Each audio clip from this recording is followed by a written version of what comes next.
In this tutorial then, what we're going to be doing is looking at how to make a fake depth of field effect using Adobe Photoshop.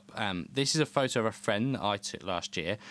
I really like the natural look and interesting lighting as the sun went down with this picture, but the background is quite busy, and I think if you look right up in the top right hand corner, the baby is very distracting.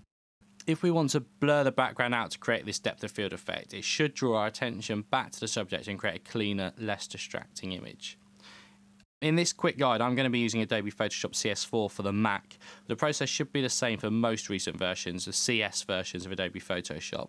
One word of warning though, if you haven't got the full version of Photoshop, if you're using Photoshop Elements, then you won't be able to use lens blur. Instead, you can use the Gaussian blur filter and it will give you a similar effect. So in order to create our effect, what we're going to do is start by duplicating the background layer here in the Layers palette.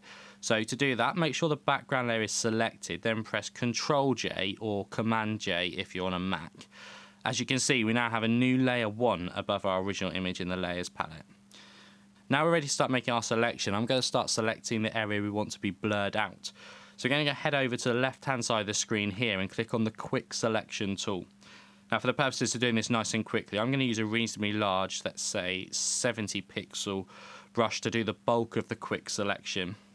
Now as you can see, it detects and snaps to the main lines in the image, so we can make a rough selection really quickly. This is a step that you should take some time over though when you're doing it for real. A better selection now will really make a world of difference later on. And as with so many Photoshop techniques, this isn't a complicated method, but it can be reasonably time consuming to do it accurately.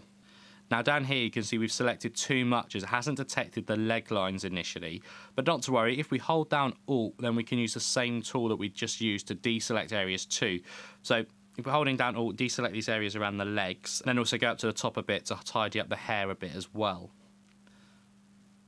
Then what we might want to do is knock the brush size down a bit, say to around 25 pixels, and then gives us a slightly more accurate selection around the tougher areas.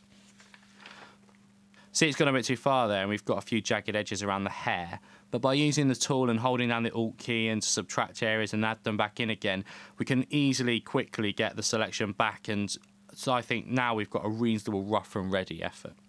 Obviously there are many ways of making a selection in Photoshop, so if you prefer another method then feel free to use that.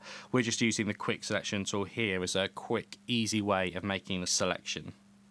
So, in order to make the selection into a layer mask, what we need to do is go back to the Layers palette on the right and click on this symbol. If you hover over it, you'll see it says Add Layer Mask, and if we click on it, then we can see the layer mask has been created. A small little black and white picture there showing us what the mask is doing. At this stage, just want to duplicate the background layer again. So if we select the background layer, then use Ctrl-J on the PC, Command-J on the Mac, you should end up with a new copy in between the background and the mask we just created. And the reason we do this is just so that we're working with the two top layers. The original background layer can stay intact, so that's separate from what we're working on. With this mask then, what we're going to do is blur out the selection we made earlier and keep the rest of the image in focus.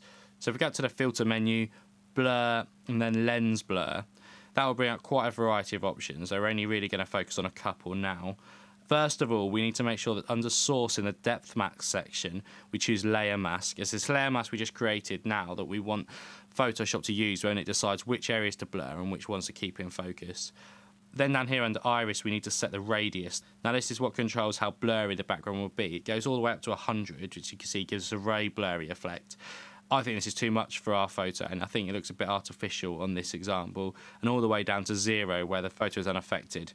For this image, I'm going to choose a value of around 60 to give a nice blurry effect, but without looking too unrealistic. What you choose, though, will depend on the nature of your photo, how much of effect you want. Just play around with the settings and see what takes your fancy. Once you're happy, hit OK to render it. It might take a couple of seconds to process the effect, as the lens blur filter is quite complex compared to the other filters.